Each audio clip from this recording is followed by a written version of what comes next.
Are these the Dead Sea Scrolls? These are the Dead Sea Scrolls, and this is the place where they were found, and this is why it's so exciting.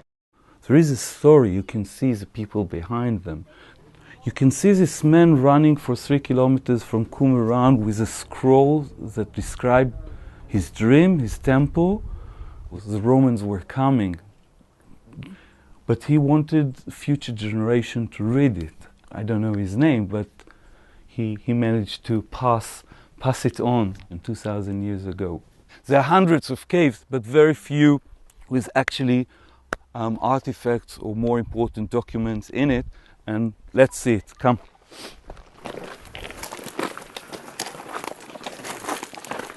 Just sit down.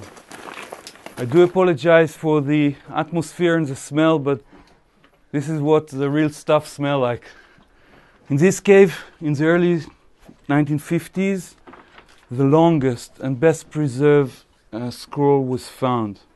We call it the Temple Scroll, and it was 8 meters, 15 centimeters long.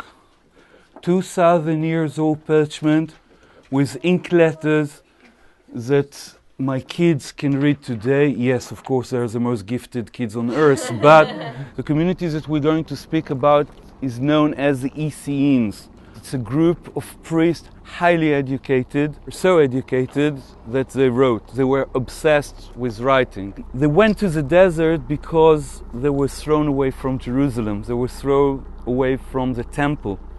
So we speak about elite people, educated intellectuals that were bitter.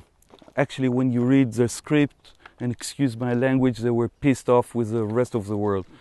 And they were waiting for, like what we have in Christianity, Armageddon. And leave Bruce Willis aside, we're going to speak about the war of good against evil. And they're going to fight everyone else. Not only the Greeks or the Romans, they're going to fight even Jews, everyone that is not following their way of thinking. So when you read about them, be careful. What was found here was a temple scroll, and this was a manifest, actually, because this group of priests were thrown from Jerusalem.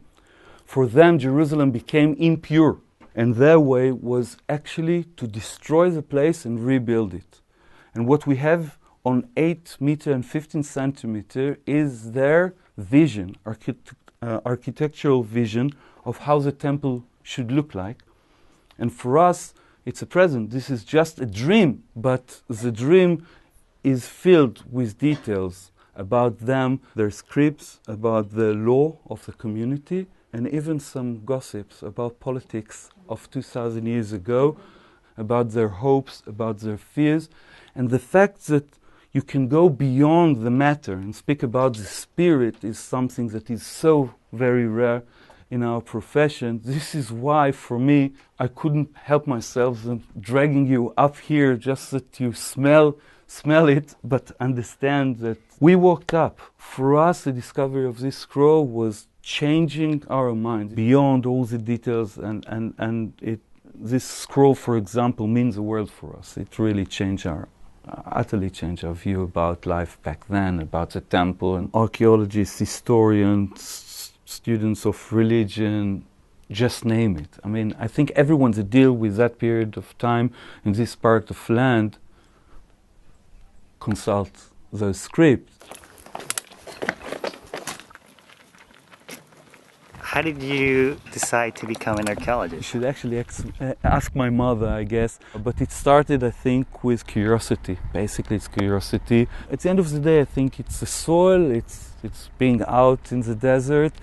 We like kids, we like to play in the soil and being paid for it. I mean, what can you ask for more? But there's something genuine here. And if you study the past, in a way you study yourself, because we are not because Apple or Samsung, we are what we are because of our history. And if you know your history, you know yourself in a way. Google actually joined the Israel Antiquity Authorities and scanned a large part of the scrolls, and they are now available online for free.